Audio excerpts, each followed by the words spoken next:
3, 2, 1.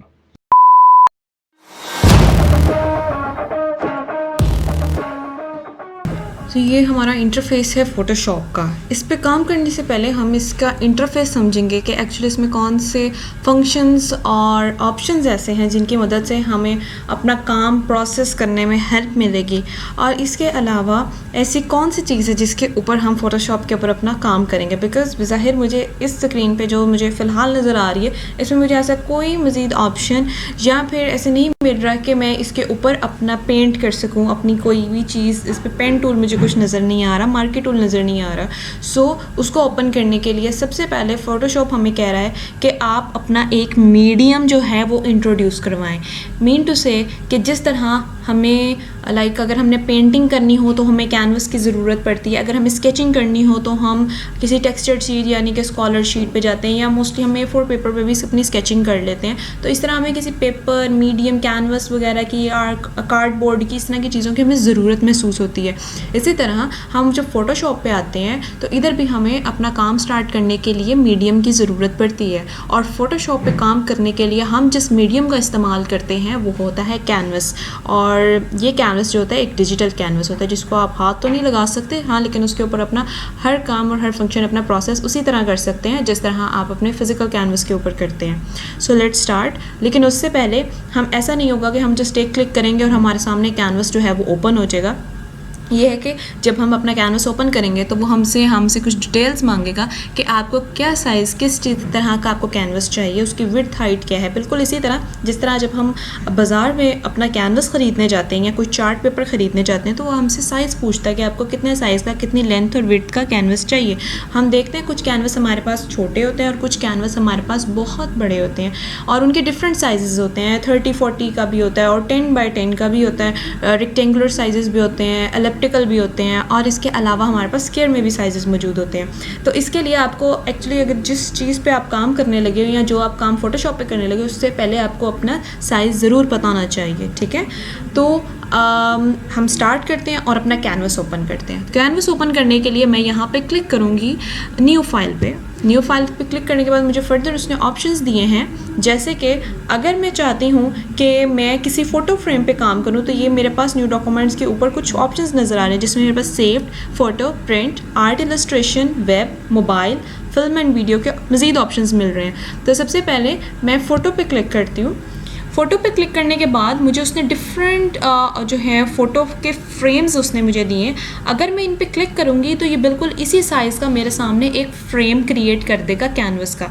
Mean to से आप देख रहे हैं कि हर एक का डिफरेंट साइज़ है। जैसे सबसे नंबर 1 पे 7x5 इंचज़, ये IN इसके आगे लिखा है, इट मीन्स कि ये इंचज़ है, ठीक है। इसी तरह आप देख रहे हैं कि हर एक के आगे इंचज़ लिखे हुए हैं। 3x2 इंचज़ का, 6x4 इंचज़ का। आप देखते हैं आपके पास मुख्तलिफ फ़ोटोग्राफ्स होती हैं, कुछ विड्थ वाइज होती हैं और कुछ लेंथ वाइज होती है, जिसको हम अगर फोटोग्राफ की बात हो रही है तो ऑब्वियसली हम उसको लैंडस्केप में रैंक करते हैं। और इसके अलावा पोर्ट्रेट्स आते हैं हमारे पास, उनके भी उन्होंने साइजेस डिफरेंट लिखे हैं। तो इट मीन्स कि अगर आपको कहा जाए कि आपने एक पोर्ट्रेट डिज़ाइन करना है, सो आप जब यहाँ फोटोशॉप पर आएंगे तो आपके सामने पोर्ट्रेट के डिफरेंट साइजेस ऑलरेडी मौजूद हैं। आपको गूगल नहीं करना पड़ेगा कि जी पोर्ट्रेट का साइज़ क्या होता है और वो फिर आप यहाँ पर आके इंसर्ट करें, देन आपको यहाँ पर डिफ़ॉल्ट साइजेस ऑलरेडी मौजूद हैं। अगर मैं प्रिंट में आऊँ तो प्रिंट में भी मेरे पास जैसे कि लेटर का साइज़, जो एक ऑफिशियल लेटर होता है उसका साइज़ भी मौजूद है, लीगल का भी। उसके बाद A4, हमारे पास A6, A5, A3, जितने नंबर कम होते जा रहे उतने ही हमारा साइज़ जो है वो पेपर का इंक्रीज़ होता जा रहा है। और B3, C4, C5 ये सारे हमारे पास पेपर्स के ऑलरेडी साइजेस मौजूद हैं। इसके अलावा इसके नीचे उन्होंने साइज़ की वो भी लिखे हुए 11x17 इंचज़, जैसे कि इनकी जो इंचज़ की स्पेसिफिक इंचज़ जो इनकी मेजरमेंट है वो भी इन्होंने साथ में एग्जैक्ट लिखी हुई है। कि जो इनकी मेजरमेंट है वो भी इन्होंने साथ में एग्जैक्ट लिखी हुई है कि ये जो आप खोलेंगे वो इतने इंचेस पर होगा। आर्ट एंड इलस्ट्रेशन पे आ जाए तो इधर भी उसने उसी तरह, ये थोड़ा डिफरेंट है। ये जब हम आगे प्रोसेस अपना वर्क स्टार्ट करेंगे तो हम आहिस्ता आहिस्ता इन तमाम चीज़ों को देखेंगे कि ये सब कुछ क्या है। बहरहाल कहने का मकसद ये है कि इसमें ऑलरेडी फॉर्मेट्स कुछ ऐसे मौजूद हैं जो कि अगर आप कस्टमाइज नहीं करना चाह रहे और आपके पास वक्त कम है तो आप यहाँ से आके सीधा पिक कर सकते हैं, अपना काम स्टार्ट कर सकते हैं। ये वेब डिज़ाइनिंग के लिए है, आप उसका वेब का जो इंटरफेस होता है वो डिज़ाइन करने के लिए इसको यूज़ कर सकते हैं। अब बात कर लेते हैं मोबाइल की। मोबाइल में क्या ज़रूरत महसूस हुई। मोबाइल एक्चुअली इसलिए बाज़ औक़ात कुछ डिज़ाइनर्स को ये काम मिलता है कि वो वॉलपेपर्स डिज़ाइन करें, तो मोबाइल के वॉलपेपर्स डिज़ाइन करने के लिए या फिर आपके पास यूएक्स डिज़ाइनिंग यानी कि जो मोबाइल की गेम एप्लीकेशंस होती हैं उनके डिज़ाइनिंग वगैरह के लिए भी आपको इसी मोबाइल फॉर्मेट के आके अपने फॉर्मेट्स जो हैं वो अपने सेलेक्ट करने पड़ते हैं। इसके अलावा फ़िल्म एंड वीडियो में अगर मैं आऊँ तो इसके फॉर्मेट्स बिल्कुल उसके हिसाब से थोड़े से मुख्तलिफ हैं। अभी फ़िलहाल मैं बात करती हूँ सेव्ड की, जिसमें मैंने अपने रिसेंट जो है अपना काम जो है जो आप सेव करके रखोगे वो आपका यहाँ पर शो होगा, यानी जो भी आप फॉर्मेट अपना काम करोगे उसको सेव करोगे फर्दर वो आपको, या जो भी आपने काम अपना सेव किया होगा वो आपको यहाँ पे शो होगा। फ़िलहाल यहाँ पे कोई काम शो नहीं हो रहा है क्योंकि मैंने कुछ सेव नहीं किया हुआ। ठीक है, हम दोबारा वापस आते हैं कि अगर हमें इनमें से कोई भी साइज़ नहीं चाहिए और हम अपनी मर्ज़ी का कोई साइज़ क्रिएट करना चाहते हैं, सो वो हम कैसे क्रिएट करेंगे। तो बिल्कुल इधर हमारे पास राइट साइड पे कुछ ऑप्शंस आ रहे हैं। यहाँ पे सबसे पहले तो मैं अपनी एक फ़ाइल को एक नेम दे देती हूँ ताकि मुझे याद रहे कि ये वाली फ़ाइल जिस पे मैंने ये वाला काम किया था उस पर मेरा नेम क्या था, वरना ये हर एक को अनटाइटल्ड 1, अनटाइटल्ड 2, अनटाइटल्ड 3 का नेम देता रहेगा। तो लेट्स सपोज मैं इसको एक नाम दे देती हूँ फर्स्ट वर्ड का। ठीक है, और विड्थ में इसकी रखती हूँ लेट्स से 10 और हाइट में इसकी रख देती हूँ तकरीबन 7। ओके, और रेजोल्यूशन मस्ट बी 300। कुछ केसेस में हम रेजोल्यूशन इसकी चेंज कर देते हैं, किसी में आप मोस्टली जब आप अपना फ़ोटोशॉप ओपन करेंगे तो उसमें 75 इसकी रेजोल्यूशन लिखी होगी।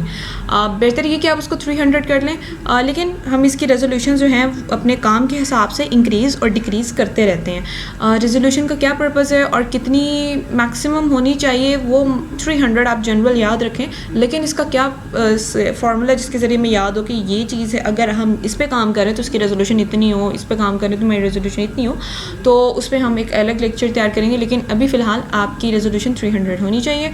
और इसके अलावा हमारे पास यहाँ पे कलर मोड होते हैं, RGB, ग्रे स्केल, CMYK के। जो ओल्ड वर्जन है आपके पास, अगर ओल्ड वर्जन है वहाँ पे आपको सिर्फ 2 शो होंगे, जिसमें आपके पास सिर्फ RGB कलर और CMYK आएगा।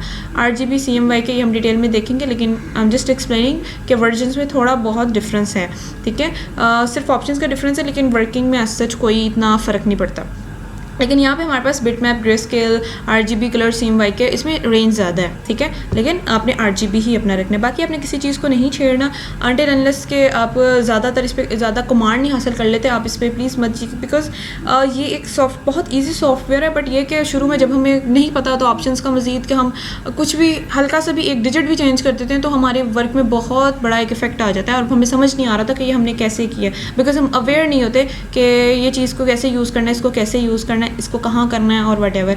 तो लेकिन जब हम इससे फेमिलियर हो जाते हैं फिर हम चाहें तो उसको चेंज करके देख सकते हैं। फ़िलहाल हम इसको कोई मज़ीद और ऑप्शन सेलेक्ट नहीं करते, बिकॉज मैं जो करना चाहती हूँ वो मैं कर चुकी हूँ।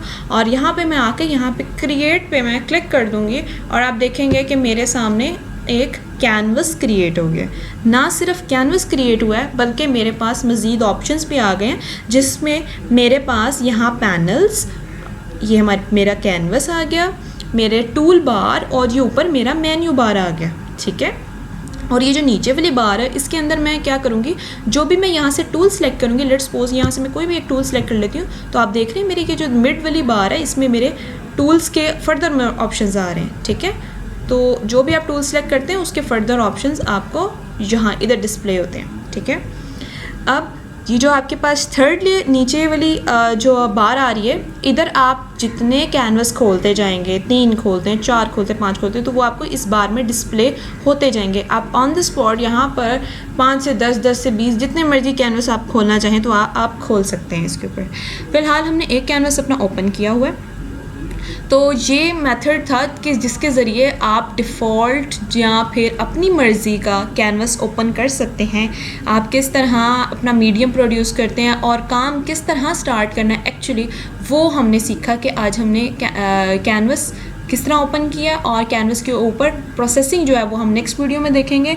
लेकिन फ़िलहाल इस चीज़ को समझना बहुत ज़रूरी था कि एक्चुअली इंपॉर्टेंस क्या है कैनवस की फ़ोटोशॉप में, और हम बिल्कुल ही फर्स्ट स्क्रीन जो होती है उस पर आके बिल्कुल ब्लैंक डाउन होते हैं कि एक्चुअली अब हमें आगे करना क्या है। तो आपको एक कैनवस के लिए जो है वो कमांड्स देनी होती हैं कि आपको कितने लेंथ बाय विड्थ का कैनवस चाहिए होता है।